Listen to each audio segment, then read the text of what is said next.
안녕하세요. 안녕하세요. 잘 지내셨나요? 네. 날씨도 좋고 토요일이고 그죠? 네.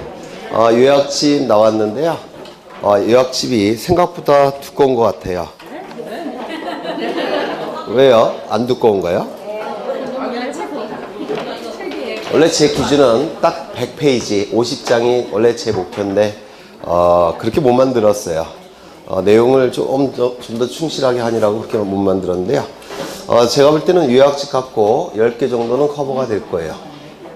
10개요? 공간정보법은 12개가 커버될 테고 등기법은 10개 정도는 커버가 될 거예요. 그래서 22개. 네? 네, 이것만 보셔도 돼요. 네.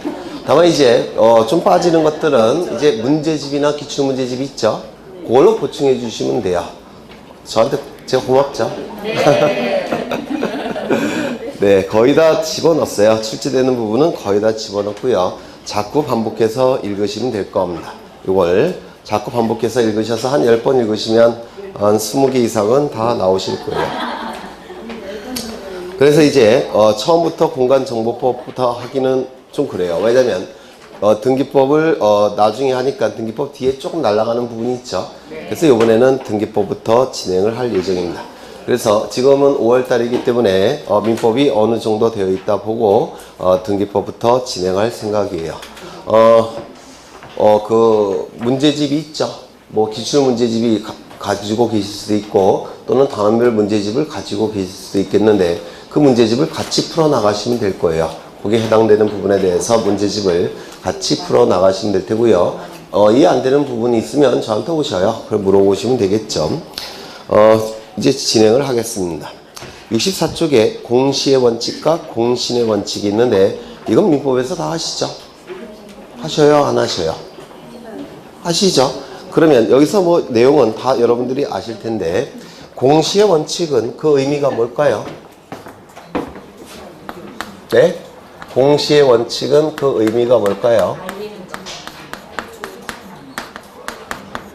물권 변동 과정은 공시해야 된다는 원칙이 공시의 원칙이에요. 물권 변동 과정은 공시해야 된다는 원칙이 공시의 원칙인데 그러면 공시하는 방법이 있습니까? 있겠죠. 부동산은 등기, 동사는 점유가 되겠죠. 그러면 공시 방법이 우리나라에는 존재하기 때문에 우리나라는 공시의 원칙이 인정된다라고 얘기합니다.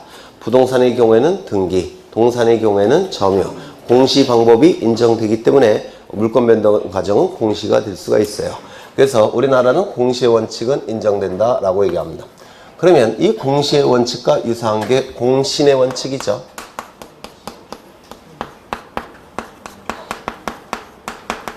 공신의 원칙.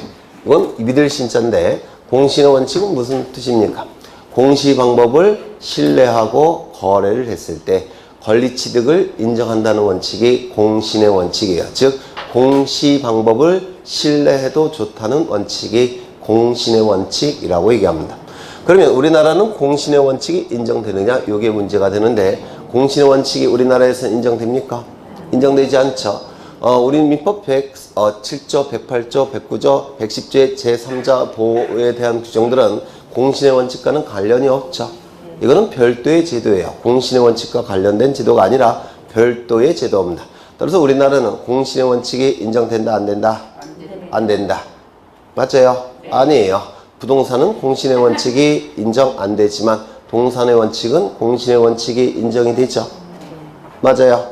그럼 동산의 경우에는 공신의 원칙이 왜 인정이 됩니까? 근거가 뭐예요? 네? 네. 동산의 경우 공신의 원칙을 인정하는 근거는 선의취득이에요. 선의취득. 그렇죠. 선의취득 규정에 의해서 공신의 원칙이 인정이 됩니다. 그러면 우리나라는 공시의 원칙은 인정이 되지만 공시의 원칙이 인정이 된다고 해서 공신의 원칙이 항상 인정되는 건 아니죠. 부동산의 경우에는 공신의 원칙이 인정되고 동산의 경우에는 공신의 원칙이 거꾸로 얘기했네. 동산의 경우에는 공신의 원칙이 인정되고 동산 점유죠. 점유의 공신의 원칙이 인정이 되죠. 부동산의 경우에는 공신의 원칙이 인정됩니까? 안 됩니까? 부동산의 경우에는 공신의 원칙이 인정이 안 됩니다. 그렇다면 공시의 원칙이 인정이 된다고 해서 공신의 원칙이 항상 인정되는 걸까요? 그건 아니죠. 우리나라는 공시의 원칙은 인정이 되지만 공신의 원칙은 동산만 인정이 되고 부동산은 인정되지 않습니다. 맞아요. 그렇다면 이거는 이제 공시의 원칙이 인정이 된다면 공신의 원칙과 공시의 원칙이 인정이 된다고 해서 항상 공신의 원칙이 인정되는 건 아니라는 겁니다. 인정되는 경우도 있고 인정되지 않는 경우도 있어요. 그렇죠. 그런데 공신의 원칙이 만약에 인정이 된다면 공시의 원칙은 당연히 인정되겠습니까? 이건 당연히 인정이 되는 거예요. 공신의 원칙이 인정이 된다면 공신의 원칙은 공시 방법을 신뢰해도 좋다는 원칙이기 때문에 공신의 원칙이 인정이 된다면 공시의 원칙은 당연히 인정이 되는 겁니다. 왜? 공시 방법이 있으니까. 그렇죠. 이게 좀 어려운데 이게 한번 출제된 적이 있어요. 우리 등기법에서. 이게 공시의 원칙이 인정이 된다고 해서 공신의 원칙이 항상 인정되는 건 아닙니다. 하지만 공신의 원칙이 인정이 된다면 공시의 원칙은 인정되더라는 겁니다. 항상. 이게 민법에서 설명하지 않는 내용이니까 요거 하나 기억해 두시면 돼요. 그 다음에 등기소에 관할이라고 나와 있는데 관할 등기소. 요 관할은 담당이란 뜻이죠. 담당 등기소, 관할 등기소라고 하는데 보통 시군구를 기준으로 해서 등기소가 설치가 되지만 반드시 이 시군구마다 등기소가 설치되는 건 아닙니다. 이것도 한 번 출제가 됐어요. 예를 들어서 서울 지역 같은 경우는 강서구, 구로구, 영등포구 요 세 개의 구에 하나의 등기국만 있습니다. 남부지방법원 등기국 하나만 있어요. 강서구, 그 다음에 영등포구, 구로구 요 세 개가. 그래서 보통은 시군구마다 등기소가 하나씩 설치가 되지만 반드시 시군구마다 설치되는 건 아니다. 요 문구가 한번 출제된 적이 있습니다. 그 다음에 관할 등기소의 지정이 조금 어려운데요. 이것도 예전에는 많이 출제가 됐는데 요즘은 잘 출제가 안 되는 것 같아요. 여기 보통 등기소는 시군구마다 설치가 되니까 여기는 A라는 시입니다. 여기는 B라는 시예요. 그러면 여기는 A라는 등기소가 설치되어 있을 테고 여기는 B라는 등기소가 설치되어 있을 겁니다. 보통 시 안에는 뭐가 있습니까? 구가 있겠죠. 맞아요. 근데 보통 작은 시 같은 경우는 동도 있겠죠.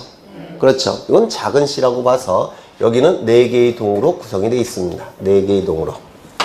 여기도 4개의 동으로 예를 들어서 구성되어 있다는 겁니다. 그러면 도시지역의 동, 농촌지역의 리는 우리 공간정보법에서 뭐라고 부릅니까? 지번부여지역이라고 불러요.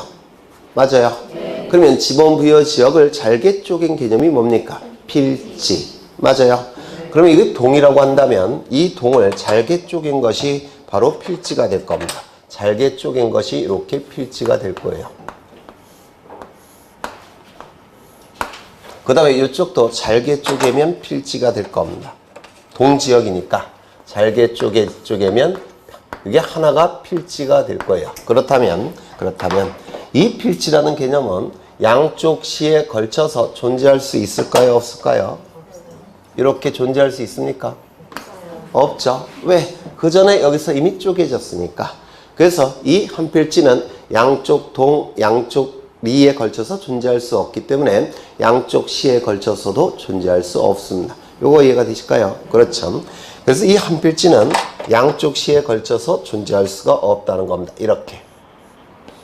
이렇게 한 필지가 양쪽에 걸쳐서 존재할 수는 없어요. 그런데 이 필지가 두 필지라고 한다면 이쪽에 있는 한 필지, 이쪽에 있는 한 필지라고 한다면 소유자가 같을 수는 있죠. 소유자가 같을 수가 있으니까 건물을 지을 수 있습니까? 없습니까? 있어요. 그렇다면 토지는 양쪽 시에 걸쳐서 존재할 수 없지만 건물은 양쪽 시에 걸쳐서도 존재할 수가 있습니다. 요거 이해가 되세요? 건물의 대지가 두 필지로 구성이 됐을 때 그때 양쪽 시에 걸쳐서 존재할 수 있죠. 이 건물을 신축한 자는 누구냐면 갑이라는 사람인데 갑이 이 건물의 소유자이더라는 겁니다. 보존등기를 통해서 등기부를 만들어야 될 텐데 어느 등기소에 가서 보존등기를 신청해야 될지 고민이 될 겁니다. 이쪽으로 가서 보존등기 신청하면 절로 가라고 할 테고 이쪽으로 가서 보존등기 신청하면 일로 가라고 할 겁니다. 왜? 귀찮으니까. 그러면 누군가 지정을 해줘야 될 겁니다. 그러면 누가 지정을 해줘야 되냐면 A 등기소와 B 등기소를 공통으로 담당하는, 그렇죠, 공통으로 담당하는 상급 법원의 장이 지정을 해줘야 되더라는 겁니다. A 등기소와 B 등기소를 공통으로 담당하는 상급 법원의 장이 지정을 해줘야 된다는 겁니다. 네가 하라고. 이거 이해가 되실까요? 네. 그런데 이 법원이라는 그 국가기관의 속성은 서국성, 수동성을 본질로 합니다. 속성으로 해요. 그래서 알아서 재판해 주는 경우는 없죠.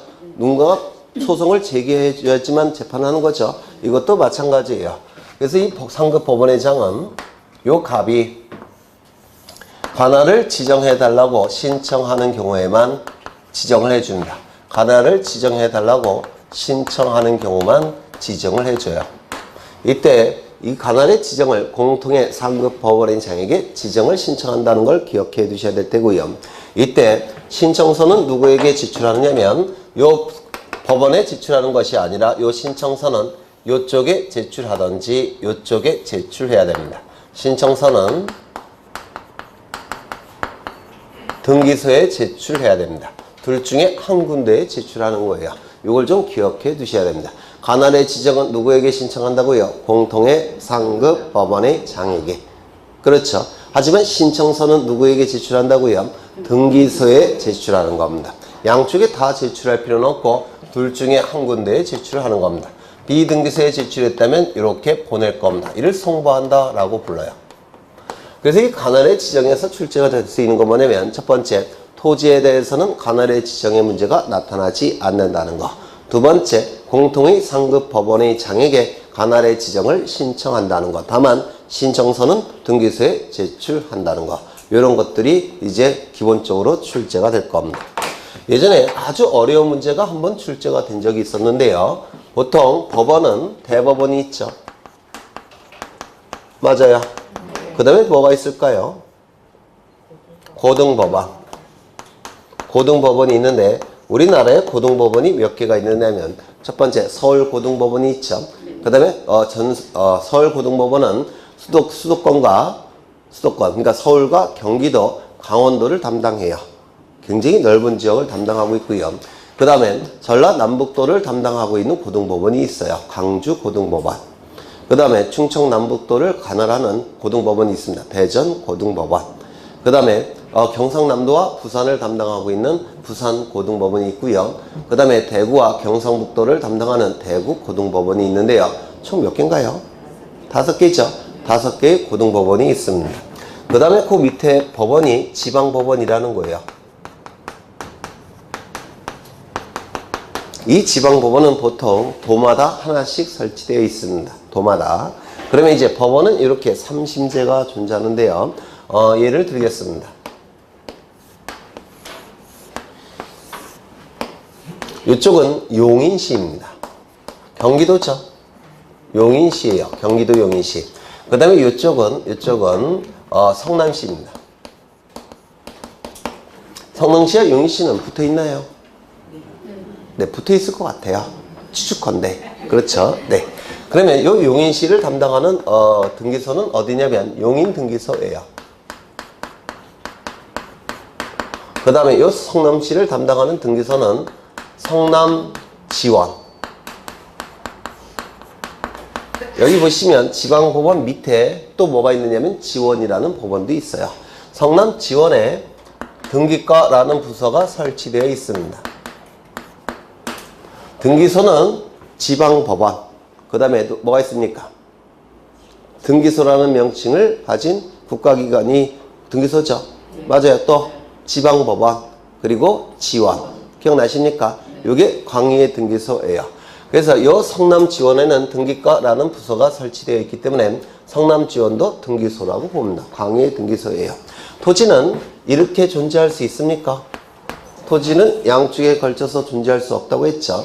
그런데 건물은 이렇게 존재할 수 있습니까? 네. 있을 겁니다. 이 건물을 신축한 자는 갑인데요. 어느 등기소에 가서 등기를 신청할지 고민이 되더라는 겁니다. 그러면 공통의 상급, 양쪽 등기소를 담당하고 있는 공통의 상급 법원의 장이 지정을 해줘야 되겠죠.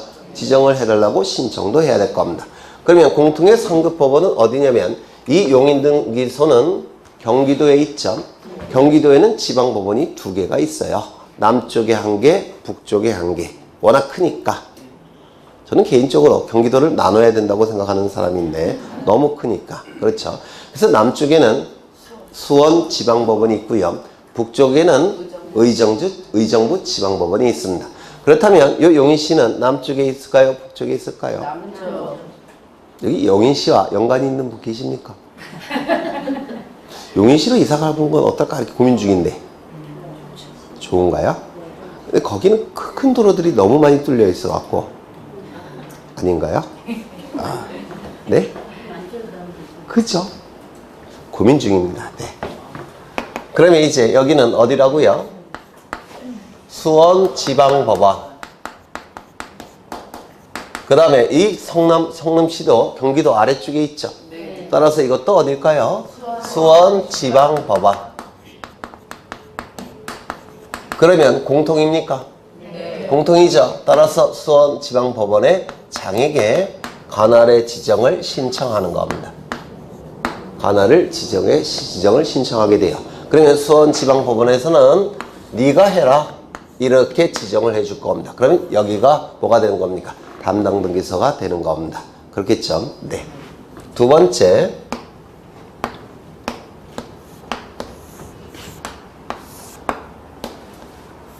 여기는 어디냐면 안양시입니다. 아, 하나 더. 여기다가 관할의 지정을 신청하지만 지정의 신청서는 누구에게 지출한다고요? 등기소에게. 그렇죠. 둘 중에 한 군데에게 지출하는 겁니다. 그 다음에 여기는 안양시고 이쪽은 뭘로 할까요? 싫어요. 구로구로 할 겁니다. 구로구. 서울시 구로구로 할 겁니다. 경기도 안양시, 서울특별시 구로구. 붙어 있을까요? 네, 붙어 있어요. 이것도. 제가 다 고민해보고 온 겁니다. 네. 그러면 이때 한필지 토지는 양쪽에 존재할 수 없다고 그랬죠. 그런데 건물은 양쪽에 걸쳐서 존재할 수 있습니다. 이 건물을 신축한 자는 갑이에요. 이 안양시는 안양등기소가 존재합니다. 그 다음에 이 구로구는 서울 남부지방법원, 서울 남부지법 등기국에서 등기사무를 처리합니다. 이 서울 남부지방법원 등기국은 강서구, 구로구, 영등포구를 담당해요. 요 세 기구를. 그래서 보통 시군구마다 등기소가 설치되어 있지만 항상 시군구마다 설치되어 있는 건 아닙니다. 그렇죠? 그래서 이건 공통입니까? 아닙니까? 아니겠죠. 그러면 한 단계 올라가야 될 겁니다. 여기 올라가면 누굴까요? 경기도 남쪽에 있죠. 따라서 어디가 지방법원이? 수원 지방법원이 담당 법원이 될 겁니다. 여기는 그냥 서울 남부지방법원이죠. 그렇죠. 이것도 그냥 서울 남부지법이에요. 그래야 이제 동격이 될 테니까. 공통은 아니죠. 그러면 한 단계 더 올라가야 돼요. 지방법원 위는 고등법원. 그렇죠.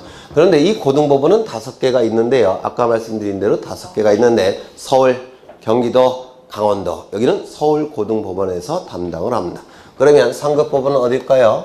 서울고등법원. 서울고등법원. 이쪽은요.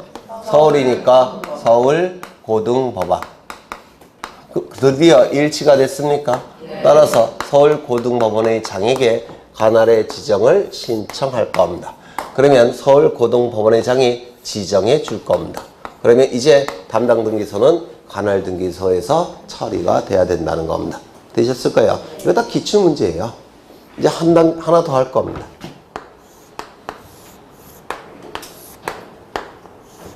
여기는 경북 김천시입니다. 이것도 출제가 된 거예요. 이쪽은 어디로 할까요? 충북 영동군이에요. 김천시 영동군. 그러면 한필지 토지가 이렇게 존재할 수는 없다고 했죠. 그런데 건물은 이렇게 존재할 수도 있습니다. 건물을 신축한 자는 갑입니다. 그럼 이 김천시는 등기소가 어디냐면 김천지원, 경북 여기는 대구지방법원 소속이에요. 대구지방법원 김천지원이라는 작은 법원이 있는데 여기 등기계가 있습니다. 여기서 등기사무를 처리해요. 그러면 김천지원이 뭐가 되는 겁니까? 등기소가 되는 겁니다. 그 다음에 이쪽은 청주지방법원 소속하에 영동지원이라는 게 있습니다. 작은 법원이에요. 여기에 영동지원의 등기계라는 부서에서 등기사무를 처리합니다. 그러면 이게 등기소가 되겠죠. 공통입니까? 아닙니까? 아니에요. 그렇다면 올라가야 될 겁니다. 이 김천지원은 경상북도에 있어요. 김천시가 경상북도에 있죠. 그래서 담당 지방법원은 어디냐면 대구예요. 대구지법.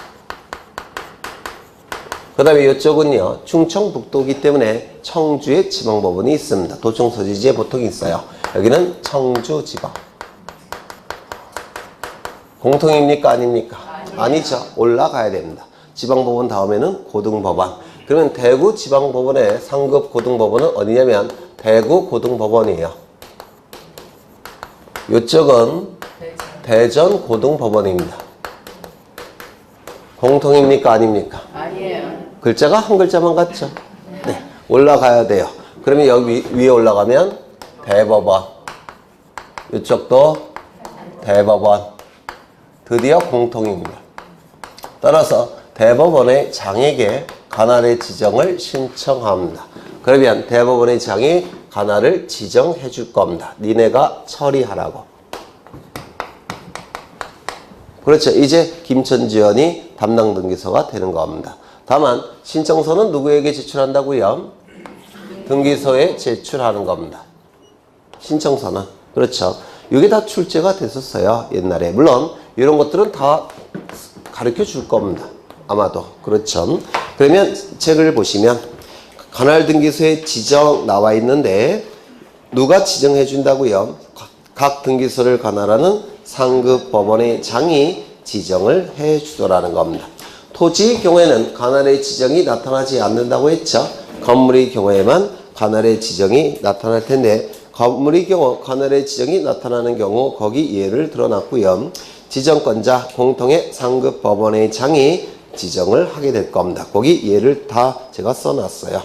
그 다음에 관할의 위임이 있는데 이 관할의 위임은 위는 맡길 위자고 임은 임무라는 뜻이에요. 그래서 여기는 A 등기소 담당 지역이고 이쪽은 B 등기소 담당 지역인데 여기는 A시니까 A 등기소 담당 지역입니다. 그리고 여기는 B시예요. 따라서 B 등기소 담당 지역입니다. 그런데 문제가 뭐냐면 이쪽은 신도시예요. 따라서 인구가 30만입니다. 너무 많은가? 그 다음에 여기는 시가 아니라 군이라고 하죠. 비군입니다. 그래서 인구는 몇이냐면 100명 이렇게 되더라는 겁니다. 그러면 누가 보더라도 이건 좀 그렇죠. 이쪽에 등기소 직원들은 굉장히 바쁠 거예요. 정신없이 바쁠 겁니다. 이쪽은요 참 한가하겠죠. 그래서 이 등기소에 출근하면 이제 밥만 먹고 갈 거예요. 할 일이 없어서. 그렇죠. 그러면 누가 보더라도 이거는 공정하지 않죠. 공평하지 않습니다. 따라서 대법원장은 구획을 정해서 이 구획을 등기구획이라고 부릅니다. 등기구획이라고 하는데 구획을 정해서 이 구획 안에 들어오는 모든 부동산 전부나 구획 전부에 들어오는 부동산 또는 구획의 일부에 대한 모든 부동산에 관한 등기사무를 이쪽으로 넘기는 겁니다.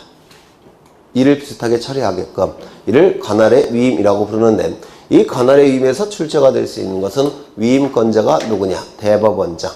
대법원장이 위임권자고요. 하나 더 법무사 쪽에서 자꾸 출제가 되는데 이 관할의 위임은 이 등기구획 전부에 대해서 넘기든지 등기구획 일부에 들어오는 모든 부동산에 관한 등기사무를 넘기는 것이지 특정 부동산에 관한 등기사무를 넘길 수는 없다는 겁니다. 이건 비리가 개입될 가능성이 있기 때문에 그래요. 그래서 등기구획 전부 또는 일부에 대한 모든 등기사무를 넘기는 것이지 특정 부동산에 관한 등기사무를 위임할 수는 없다는 겁니다. 비리가 개입될 가능성이 있으니까. 이거 하나 기억해 두시죠. 다시요. 특정 등기사무에 관한 특정 등기사무만 위임할 수 있다 없다? 없다. 그거 하나 기억해 두시면 될 겁니다. 그 다음에 관할의 위반의 등기는 29조 제1호 위반, 당연무효, 직권말소, 이의신청의 대상이죠. 이건 여러 번 강조를 드렸습니다. 그 다음에 등기사무의 정지가 나와 있는데 등기사무의 정지도 이 지역은 A 등기소 담당 지역입니다. 그런데 이 지역에 천재지변이 발발했다는 겁니다. 천재지변이 발생하게 되면 대법원장은 일정 기간을 정해서 이 기간 동안에는 등기사무를 정지할 것을 명령을 내립니다. 이를 등기사무의 정지라고 불러요. 이 기간 동안에는 등기사무를 정지할 것을 명령을 내립니다. 그런데 이 등기소 관할 지역에 특정 부동산이 있는데 이게 갑소유예요. 갑이 이 기간 동안에 이 부동산에 관해서 을과 매매 계약을 체결을 했더라는 겁니다. 그래서 등기가 이루어지면 갑이 가진 소유권은 을의 소유권으로 변동이 될 텐데 갑과 을은 등기소에 가서 이 시점에 등기를 신청하게 되면 이때는 등기를 해줄 수 있을까요? 못할까요? 당연히 못할 겁니다. 왜냐하면 이 기간 동안에 등기사무를 정지할 것을 명령을 내렸기 때문에 등기를 신청해서는 안 돼요. 만약에 등기가 신청이 됐다면 등기 신청 사건이 이 기간 동안에는 등기할 것이 아닌 경우에 해당돼서 29조 제2호에 입각해서 각하가 됩니다. 되셨을까요? 그런데 만약에 등기가 실행이 됐다면 이 등기는 효력이 있겠습니까? 없겠죠. 29조 제2호 위반이에요. 등기 신청 사건이 등기할 것이 아닌 경우에 해당이 됩니다. 따라서 당연무효, 직권말소, 이의신청의 대상이 될 텐데 여기서 기억해야 될 것은 이 등기사무 정지의 명령권자는 대법원장이라는 거 요거 하나 기억해 두셔야 되고요. 두 번째, 이 등기사무 정지 기간은 이게 짧으면 짧을수록 좋겠죠. 맞아요. 짧으면 짧을수록 좋기 때문에 요 기간을 특정 기간을 딱 정해놓을 수 있겠습니까? 6개월, 1년 이렇게 정해놓을 수는 없죠. 그러면 줄일 수가 없으니까 그래서 일정 기간이라는 거 요것도 기억해 두셔야 돼요. 일정 기간이라는 거 줄일 수 있도록 하기 위한 겁니다. 되셨을까요? 그 다음에 제일 중요한 것은 29조 제2호 위반이기 때문에 당연무효, 직권말소, 이의신청의 대상이 된다는 거 이게 가장 중요합니다. 그 다음에 넘겨보시면 등기간의 제척이라는 용어가 나오는데 제척은 중개법 시간에 그 의미를 공부하셨겠죠? 이 제척은 등기간이 등기사무에서 제거되거나 척은 배척된다는 뜻이에요. 등기사무에서 제거되거나 배척되는 거. 그러면 등기간이 등기사무에서 제거되거나 배척되는 이유는 왜일까요? 공정성 확보가 미흡하기 때문에 그렇습니다. 맞아요. 공정하게 등기사무를 처리할 수 없는 일정한 관계에 있을 때는 등기사무에서 제거하고 배척시키겠다는 겁니다. 그러면 공정성을 확보할 수 없는 일정한 관계에는 뭐가 있느냐면 거기 보시면 자기, 즉 등기관이 자신의 등기 신청에 대해서 자기가 등기사무를 처리한다는 겁니다. 그러면 면적이 100제곱미터면 공을 살짝 하나 집어넣을 수 있을까요? 예를 든다면 그럴 수 있겠죠. 그래서 공정하게 등기사무를 처리할 수가 없습니다. 배우자가 등기를 신청했다는 겁니다. 배우자가 내가 등기관인데 와이프가 등기를 신청했다는 겁니다. 마찬가지로 살짝 공 하나 집어넣으면 되겠죠. 안 그래요? 그렇겠죠. 그래서 그때도 공정한 관계가 공정하게 처리할 수 없을 겁니다. 사촌 이내의 친족이 등기를 신청했다는 겁니다. 살짝 공을 하나 빼고 싶죠. 배가 아프니까. 그렇죠. 공정하게 등기사무를 처리할 수 없다는 겁니다. 이럴 때는 거기 그 등기소라는 단어가 있죠. 그 등기소 그 앞에 이렇게 가로를 쳐주셔요. 그 등기소 이렇게 가로를 쳐주시고요. 그 다음에 그 밑에 보시면 없으면이라는 문구 있습니까? 없으면에서 가로를 닫아주셔요. 닫았습니까? 그러면 등기관은 자기 배우자 사촌인의 친족이 등기 신청인일 때는 등기를 할 수 있다 없다? 없더라는 겁니다. 그런데 만약에 공정성이 의심되기 때문에 등기를 할 수 없다면 공정성이 확보가 된다면 등기 신청할 수 있도록 해야 되겠죠. 맞아요. 그 공정성을 확보하는 방법은 증인을 세우면 될 겁니다. 이때 증인이 될 수 있는 자는 바로 가로 안에 있는 자예요. 그 등기소에서 소유권 등기를 한 성년자로서. 왜 그 등기소에서 소유권 등기를 한 성년자가 돼야 되냐면 만약에 저는 지금 여기가 강릉시죠. 강릉시에 있는 토지에 대해서 등기를 하고자 해요. 근데 제가 등기가 아니에요. 그렇다면 증인을 세워야 되죠. 근데 절친이 하나 있는데 제주도 살고 있어요. 친구한테 전화해갖고 네가 증인이 돼주면 안 되겠느냐 이렇게 부탁하면 친구가 해줄 수도 있겠죠. 제주도에 있음에도 불구하고. 그렇죠. 이렇게 공정성을 확보하기는 미흡합니다. 아무나 갖다 증인으로 세울 수가 있으니까. 그래서 반드시 이 증인의 범위를 줄여야 되기 때문에 그 등기소에서 소유권 등기를 한 자만이 증인이 될 수 있다는 겁니다. 요게 그 등기소에서 소유권 등기를 한 성년자로서 등기간의 배우자 등이 아닌 자 2명 이상의 자녀가 없으면 등기를 할 수 없으니까 있으면 등기할 수 있다는 겁니다. 여기서 배우자 등은 자기, 배우자, 사촌 이내의 친족 요 셋을 배우자 등이라고 줄여서 얘기합니다. 자기, 배우자, 사촌 이내의 친족. 그 다음에 그 밑에 보시면 배우자 등의 관계가 끝난 후에도 같다 이렇게 돼 있죠. 그러면 옛날 배우자, 옛날 자기는 없을 테고 옛날 배우자, 옛날 사촌이 있습니다. 옛날 배우자는 이제 헤어지면 옛날 배우자가 되죠. 그러면 공을 한 3개는 빼고 싶죠. 옛날 배우자니까. 그렇죠. 그 다음에 옛날 사촌이 있습니까? 있어요. 양친자 관계였다가 파양을 받으면 파양 선고가 나오면 이제 양친자 관계가 아니에요. 양자라는 거 들어보셨죠? 그렇죠. 아버지가 양자를 드렸다는 겁니다. 할아버지가. 그러면 그 양자의 그 자식과 나와의 관계는 뭡니까? 사촌 이내의 법정 친족이에요. 그런데 할아버지가 그 양자를 파양을 하는 경우가 있습니다. 그러면 이제 옛날 사촌이 돼버립니다.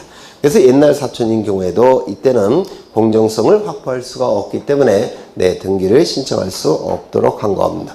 그 다음에 2번을 보시면 여기 이를 경우에 조서를 작성하여 참여인이 같이 기명날인 서면을 해야 된다 이렇게 나와 있는데 참여인은 그 증인을 얘기하는 것이 될 테고요.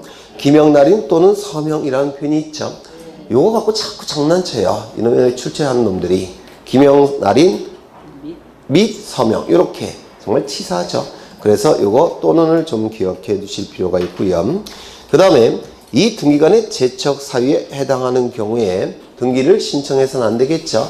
그런데 만약에 등기가 실행이 됐다고 한다면 그 등기는 첫 번째 간할 위반의 등기일까요? 아닙니다. 두 번째 등기 신청 사건 자체가 등기할 것이 아닌 경우에 해당이 될까요? 그것도 아니겠죠. 3호부터 11호 위반 어디일 겁니다. 그렇다면 만약에 등기가 실행이 됐다면 당연무효도 아니고 직권 말소할 수도 없고 이의 신청을 통해서 말소할 수도 없겠죠. 결국은 뭐 갖고 판단하느냐면 실체관계 부합 여부로 판단할 텐데 단순히 증인을 내세우지 않은 것에 불과하기 때문에 아마도 실체관계에 부합할 겁니다. 따라서 유효하다라고 얘기합니다. 그래서 이것도 가끔은 출제가 되니까 좀 기억해 두실 필요가 있고요. 그 다음에 5번에 등기간의 책임이 나와 있는데 이것도 예전에는 자주 출제했죠. 그래서 예전에 설명을 드린 적이 있어요. 마지막으로 설명을 드립니다.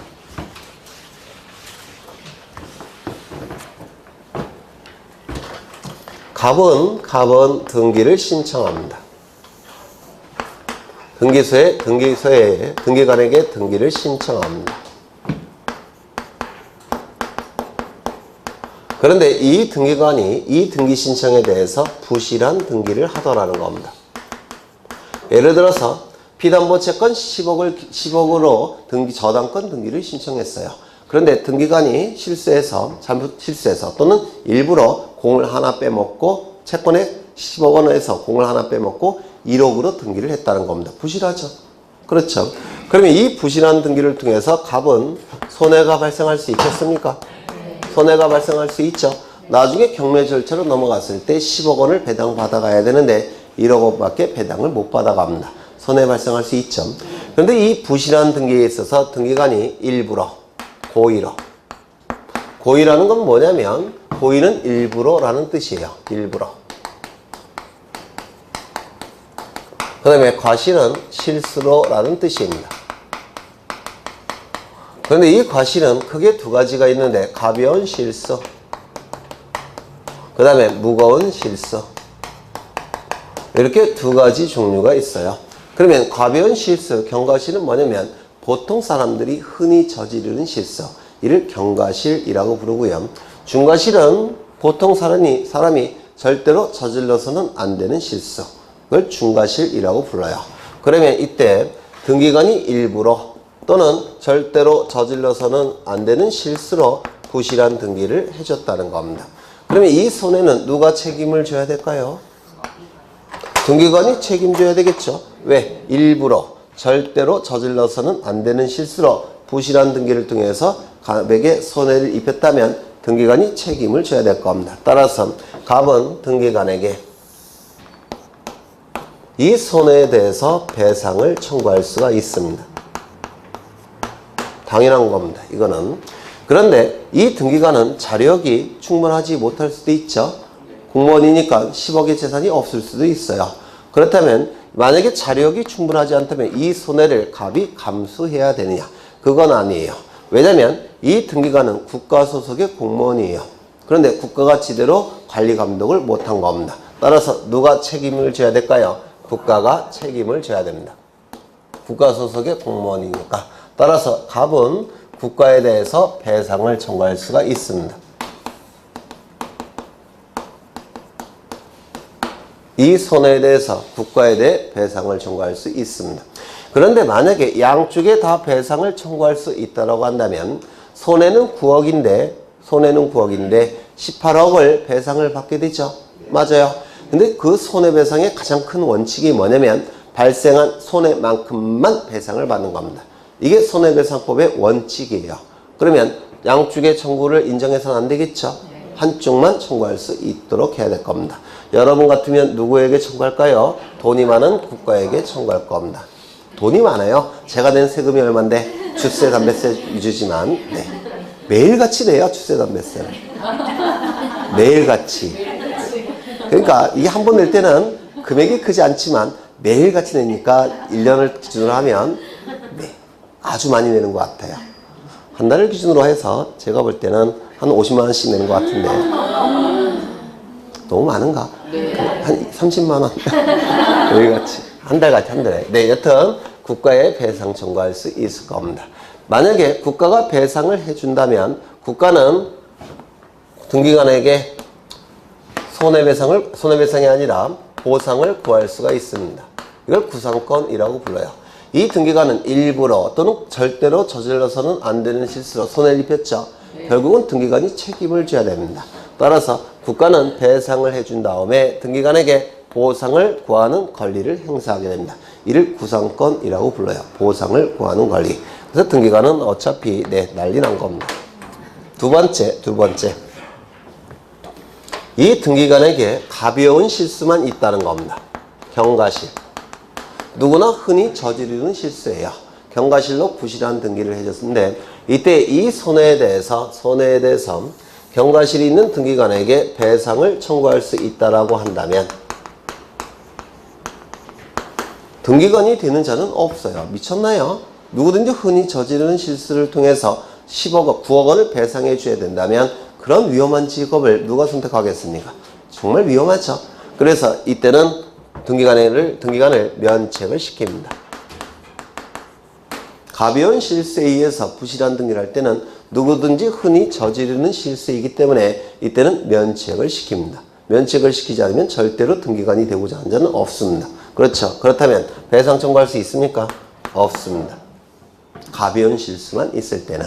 그렇다면 이 손해를 갑이 감수해야 되느냐? 그건 아닙니다. 이 등기관은 누구 소속이죠? 국가 소속이에요. 이 등기관을 통해서 국가는 이익을 얻는 겁니다. 따라서 책임은 국가가 져야 돼요. 따라서 이 갑은 국가에 배상 청구할 수 있습니다. 배상 청구가 가능하게 돼요. 그렇다면 이 국가는 배상을 해줄 테고 배상을 해준 다음에 구상권을 행사할 수 있을까요? 없을까요? 네? 구상권을 행사할 수 있다고 한다면 면책시킨 건 의미가 없습니다. 따라서 구상권을 행사할 수 없다라고 얘기를 합니다. 그럼 이러한 관계를 표로서 기억해 두시면 좋을 텐데요. 예전에 그려드렸던 거예요.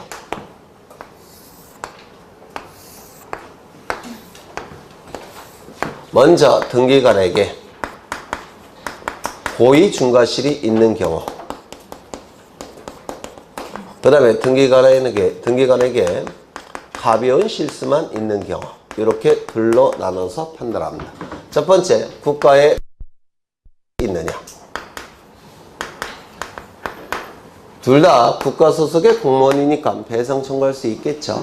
두 번째, 등기관에게 배상 청구할 수 있느냐.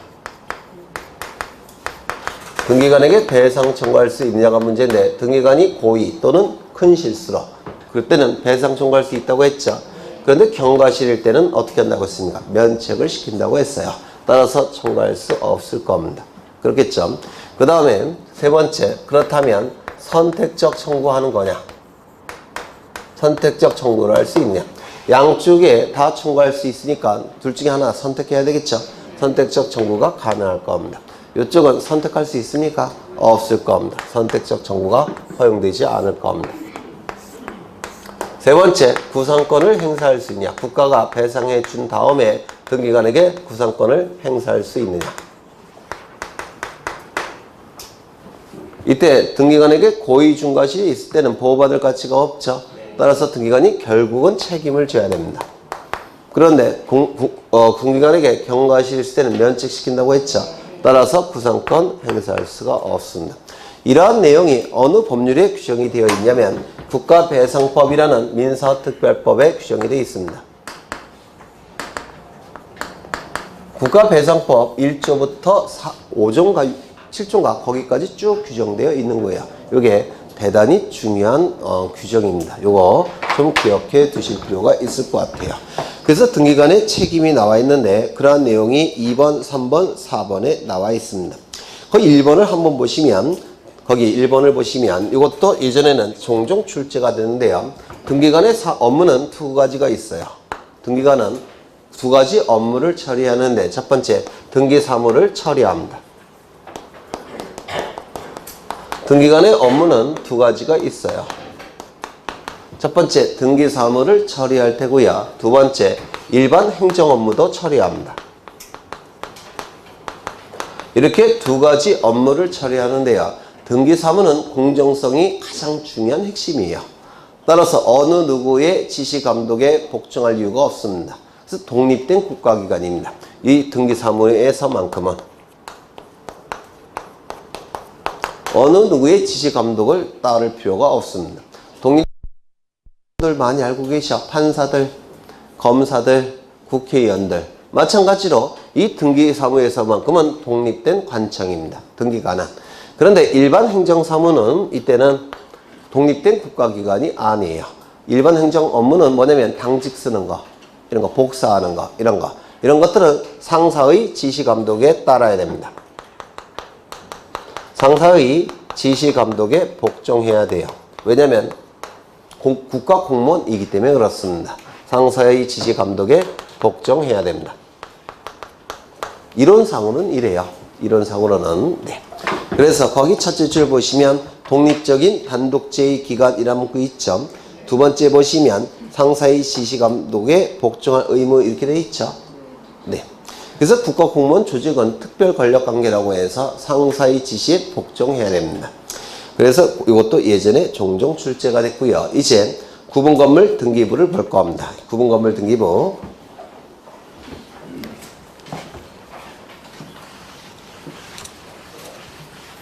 제일 안타까운 게 칠판이 작아졌다는 거예요. 두 번씩 지어야 되는 거예요. 이 집합건물 등기부는 한 문제 정도는 반드시 출제가 이루어집니다. 12문제 중에서 한 문제 정도는 반드시 출제가 되는데요. 특히 어려운 중상급으로 출제가 되는 부분이에요. 중상급으로. 그럼 먼저 그림을 그려야 되겠죠. 이러한 그림을 그릴 겁니다. 아파트를 그린 건데요. 뭘까요? 자이 아파트. 몰랐는데 자이아파트 좋다고 하던데. 자이아파트 1001동 건물입니다. 여기는 101호, 202호, 303호쯤 될 겁니다. 이 건물이 들어서 있는 이 토지를 대지라고 불렀죠. 대지라고 불렀습니다. 다 했던 거예요. 다시 한번 반복하는 거니까 머릿속에서 자꾸 생각하셔야 될 거예요. 이때 이 1001동 건물은 크게 둘로 나눠지죠. 어떻게 나눠졌죠? 첫 번째, 전유 부분. 우리 민법에서는 전유 부분이라는 용어를 쓰는데요. 건축법 같은 경우에는 전용 부분이라고 부르죠. 네, 우리 민법에서는 전유 부분이라고 불러요. 전적으로 소유하는 부분이란 뜻이에요. 전용 부분은 전적으로 사용하는 부분이란 뜻이고요. 전유 부분은 전적으로 소유하는 부분이란 뜻입니다. 이 전유 부분이 되기 위해선 두 가지 요건이 필요합니다. 첫 번째, 구조 자체가 독립적으로 만들어져야 됩니다. 구조상 독립성이 인정이 돼야 되고요. 두 번째, 이용할 때도 독립적으로 이용할 수 있어야 됩니다. 이용상 독립성이 인정이 돼야 돼요. 이를 구분 건물의 객관적 요건이라고 불러요. 구분 건물의 객관적 요건. 구조상 독립성, 이용상 독립성. 그렇죠. 이 전유 부분은 구조상 독립성이 인정이 되니까 이 전유 부분과 구분 건물의 차이점은 뭐라고 그랬죠? 전유 부분은 전적으로 소유하는 부분이니까 현관문 열고 안에 들어갔을 때 이게 전유 부분이에요. 구분 건물은 복도까지 포함되는 개념입니다. 즉 공용 부분이 포함되면 이건 구분 건물, 공용 부분이 포함되지 않으면 전유 부분이라고 불러요. 혼용해서 막 쓰긴 하지만 정확하게는 개념의 차이가 있는 겁니다. 그래서 공용 부분이 빠지면 전유 부분, 포함되면 구분 건물 이렇게 불러요. 그러면 이 전유 부분은 현관문 열고 안에 들어간 부분이니까 면적이 딱 정해져 있습니까? 면적이 정해져 있죠. 따라서 면적을 기록하는 표제부가 존재합니다. 면적이 딱 정해져 있기 때문에 면적을 기록하는 표제부가 있어야 돼요. 그리고 전적으로 소유하는 부분이니까 누군가 소유자가 있겠죠. 구분 소유자가 있을 겁니다. 구분 소유권자를 기록하는 갑구도 존재하게 될 겁니다. 그 다음에 다른 은행에 돈 빌리기 위해서 담보로 제공하고 돈 빌릴 수 있죠. 따라서 소유권 이외의 권리, 즉 전세권이나 저당권 등기를 할 수 있는 을구도 존재하게 될 겁니다.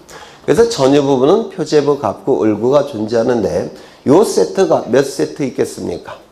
9세트가 존재하는 겁니다. 9세트가. 이거는 전유 부분, 표제부, 갑구, 을구니까 이 전유 부분의 면적만 기록이 됩니다. 공용 부분의 면적은 기록되지 않습니다. 전유 부분의 표제부니까. 그 다음에 뭐가 있습니까? 공용 부분이 있죠. 소유권자들이, 구분 소유권자들이 공동으로 사용할 수 있는 부분. 공용 부분이라는 게 있습니다. 이 공용 부분은 둘로 나눠지는데 첫 번째, 구조 자체가 공동으로 사용하는 부분. 구조상 공용 부분이라고 불렀죠. 이 구조 자체가 공동으로 사용하는 부분인데요. 이 구조상 공용 부분은 복도, 계단, 엘리베이터 이런 것들을 구조상 공용 부분이라고 불러요. 구조 자체가 공동으로 사용하게끔 만들어졌죠. 그렇죠. 그러면 이 구조상 공용 부분은 면적이 특정됩니까? 특정되지 않습니까? 면적이 특정인이 사용할 수 있는 면적이 따로 없어요. 따라서 면적이 특정되지 않으니까 표제부는 존재할 수 없고, 표제부 갑구는 소유자가 따로 있습니까?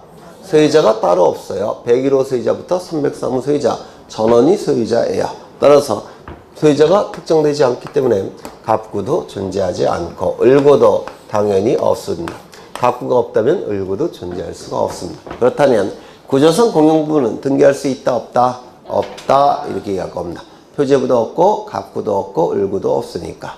두 번째, 만들어지기는 전유 부분으로 만들어졌지만 여러 번 한 거예요. 전유 부분으로 만들어졌다는 얘기는 구조상 독립성, 이용상 독립성 이 두 가지를 갖췄다는 뜻이에요. 만들어지기는 전유 부분으로 만들어졌는데 규약을 통해서 이 규약의 공적 증거력을 높이기 위해서 규약을 공정증서로 작성하는 경우가 있습니다. 즉 공증을 받는 경우가 있어요.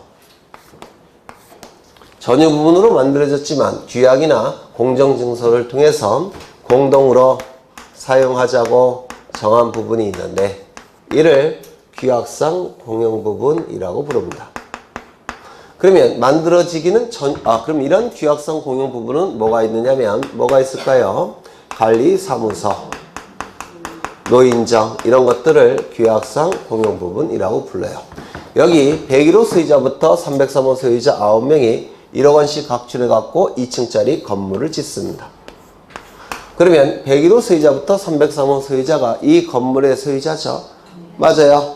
이 건물을 A와 B에게 상가로 분양할 수도 있어요. 한 20억 받고. 그럼 11억에 이익이 나오죠. 그럼 11억 가지고 이제 분배해도 돼요. 상가로 분양해서. 그렇죠. 그런데 상가로 분양하지 않고 2층은 관리사무소로 사용하고 1층은 노인정으로 사용을 하겠다는 겁니다. 아파트 규약을 통해서. 그럴 수 있죠. 그래서 이 대표적인 경우는 관리사무소나 노인정인데 이 규약상 공용 부분은 만들어지기를 전유 부분으로 만들어졌기 때문에 면적이 특정됩니까? 따라서 면적을 기록해야 될 표제부가 있습니까? 없습니까? 있겠죠. 소유권자가 따로 있습니까? 따로 없어요. 그 다음에 저당권, 전세권 설정할 수 있을까요? 없습니다. 따라서 이 규약상 공용 부분은 표제부만 존재합니다. 표제부만 존재하니까 표제부 등기는 가능하게 될 겁니다. 맞아요. 그렇죠. 표제부 등기는 가능하게 될 겁니다. 그러면 이때 이 규약상 공용 부분은 구조상 공용 부분과 다르기 때문에 다른 이유는 만들어지기가 전유 부분으로 만들어졌기 때문에 이것과 차이가 나타나요. 그러면 이것과 구분하기 위해서 만들어지기는 전유 부분으로 만들어졌지만 규약을 통해서 공용 부분으로 전환시킨 사실을 공시해야 됩니다. 그걸 뭐라고 부르냐면 규약상 공용 부분이라는 사실의 등기 또는 규약상 공용 부분이라는 뜻의 등기 또는 취지의 등기라고 불러요. 만들어지기는 전유 부분으로 만들어졌는데 규약이나 공정증서를 통해서 공용 부분으로 전환시켰다는 사실을 표제부에 등기하게 되는데 이를 규약상 공용 부분이라는 사실의 등기라고 부릅니다. 당연히 이거는 표제부에 할 수밖에 없죠. 왜요? 표제부만 있으니까 표제부에 하게 될 겁니다. 이 표제부에 누가 하느냐면 처음에 전유 부분으로 만들어졌을 때 소유권자가 있겠죠. 그 자가 단독 신청하는 겁니다. 전유 부분으로 만들어졌을 때 그 소유자가 단독 신청하게 돼요. 보통은 1억 원씩 각출했다면 9명의 소유자가 단독 신청하는 겁니다. 이건 표제부 등기니까 등기 의무자가 없어요. 그렇겠죠? 단독 신청에 의하게 될 겁니다. 이때 이 규약이 폐지가 된다면 공용 부분이 이제는 뭐로 전환이 될까요? 전유 부분으로 전환이 되겠죠. 규약을 통해서 이쪽을 이쪽으로 전환시켰으니까 이것이 폐지가 되면 공용 부분이 다시 전유 부분으로 돌아가게 될 겁니다. 전유 부분이라는 것은 전적으로 구분 소유권자가 소유하는 부분이에요. 그러면 구분 소유권자가 나오겠죠. 그러면 구분 소유권을 취득하는 자가 소유권을 취득하는 자가 있을 겁니다. 이 소유권을 취득하는 자가 무슨 등기를 신청한다고 했습니까? 지금 표제부만 있고 갑굴구는 없죠. 갑굴구를 만드는 등기를 신청해야 될 겁니다. 갑굴을 만드는 등기는 바로 보존 등기예요. 그래서 보존 등기를 지체 없이 신청을 하게 됩니다. 그럼 이 보존 등기는 단독 신청입니까? 공동 신청입니까? 단독 신청에 의해서 이루어지게 될 겁니다. 이런 것들이 이제 출제가 이루어지게 될 거예요. 가장 기본적으로. 그렇죠. 이거 한 너댓 번 했죠. 두 번째.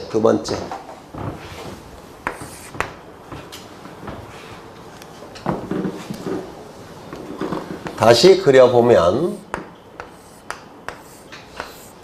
물론 자유 아파트가 될 테고 1001동 건물이 될 겁니다. 그리고 여기 대지가 있을 거예요. 좀 쉬었다 할까? 네, 쉬었다 하겠습니다.